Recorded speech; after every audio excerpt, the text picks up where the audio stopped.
Perkenalkan, kami dari kelompok 8 ingin mempresentasikan seminar dari hasil kerja kelompok kami yang berjudul Kasus Pembunuhan Pendeta Yeremia. Oke, sebelumnya yang terhormat, terima kasih kepada Ibu Lis Widiawati SPD MPD yang telah memberi kami selama 1 semester dan memberikan kesempatan kepada kelompok kami untuk mempresentasikan hasil dari kerja kelompok kami. Selanjutnya, perkenalkan diri, nama saya Aurelia dengan NPM 241000102. Saya Tina Latifah dengan NPM 241000079. Saya Rahma Aulia dengan NPM 24110. Oke, selanjutnya saya serahkan kepada Saudari Aulia untuk menyampaikan materi.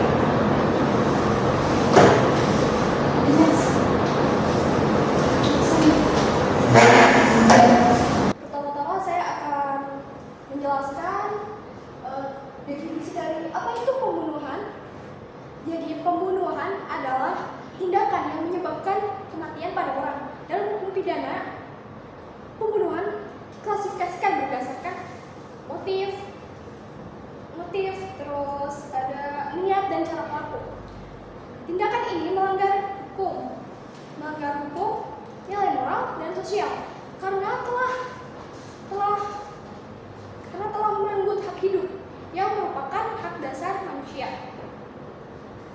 Terus penanganannya membutuhkan proses hukum yang adil untuk melindungi hak korban dan untuk mencegah kejadian yang serupa di masa yang akan datang.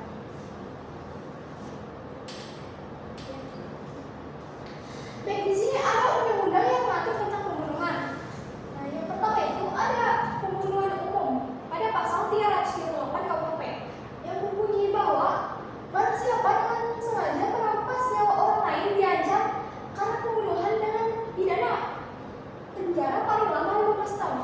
Dan yang kedua itu ada pembunuhan berencana pada pasal 340 KUHP yang berbunyi bahwa barang siapa dengan sengaja dan dengan rencana terlebih dahulu merampas nyawa orang lain diancam karena pembunuhan berencana dengan pidana mati, pidana penjara seumur hidup, atau selama waktu tertentu paling lama 20 tahun. Terus yang ketiga itu ada pembunuhan karena kelalaian pada pasal 359 KUHP yang berbunyi bahwa barang siapa karena kesalahannya atau kelalaian menyebabkan orang lain mati diancam dengan pidana paling lama 5 tahun atau pidana kurungan paling lama 1 tahun.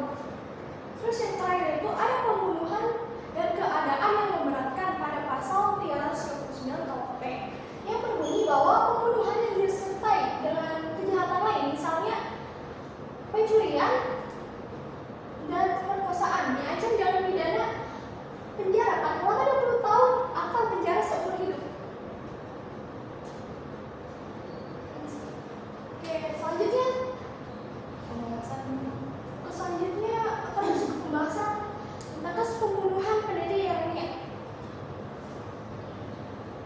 Baik, di sini saya akan menjelaskan kronologi kasus pembunuhan Yeremia, kasus pembunuhan pendeta Yeremia. Jadi kasus pembunuhan pendeta Yeremia itu terjadi pada tanggal 19 September 2020 di kampung Hitadipa, Papua.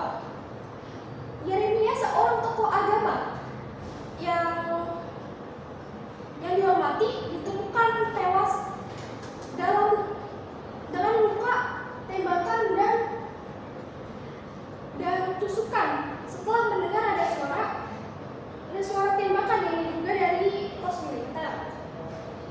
Awalnya pihak berwenang menuduh kelompok bersenjata yang melakukan penembakan itu sebagai pelaku. Namun investigasi independen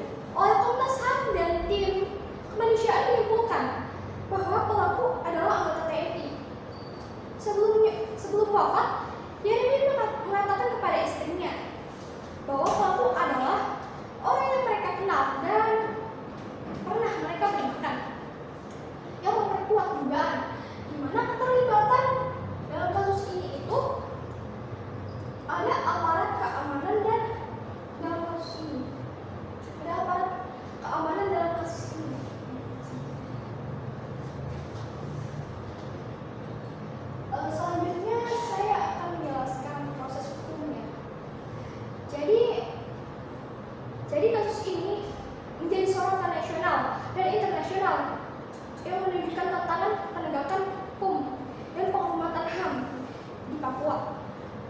3 anggota TNI, Kapten Saiful Anwar, Serka Alex Ading, dan Pratowo Andi Hasan Basri divonis 1 tahun penjara oleh pengadilan militer. Vonis ini menuai kritik karena dianggap tidak setimpal dengan kejahatan yang dilakukan dan mencerminkan impunitas dalam pelanggaran HAM. Proses peradilan dinilai kurang transparan dan tidak memberikan keadilan bagi keluarga korban.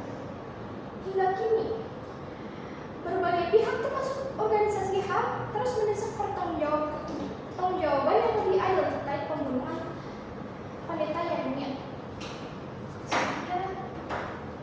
Baik, selanjutnya akan dijelaskan oleh Mira.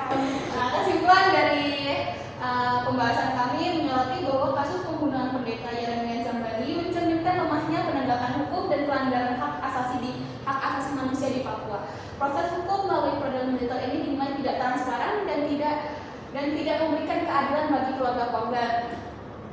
Ditambah dengan hukuman ringan bagi terdakwa yang memperkuat kesan impunitas bagi aparat keamanan.